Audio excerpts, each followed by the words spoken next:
Men seni boqyapmanmi, hamma aytganimni qilasan. Qorningni qilyapmanmi, chidaysan deydigan erkaklar.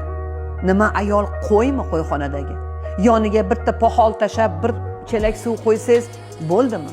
Uni boshqa ehtiyojlari yo'qmi? U sizdan mehr, sevgi, e'tibor kutishga haqqi yo'qmi? Har doim ayollarga minnat qilasiz boqayotganingizni. Dinni ro'kach qilasiz ayol qanday bo'lish kerakligi haqida. Lekin dinimizda ham aytib qo'yilgan, ayollarga mehribon bo'ling. Birorta ayolni ko'zini yoshini oqizgan erkak meni ummatim emas, ayollar sizga omonat deyilgan. Nima uchun hamma erkaklar faqat ayollarni qorni to'ysa bo'ldi deb o'ylaydi? Bu dunyodan boshqa ehtiyoji yo'qmi ayolning? Mehr, sevgi, orzu, havasi yo'qmi ayolning?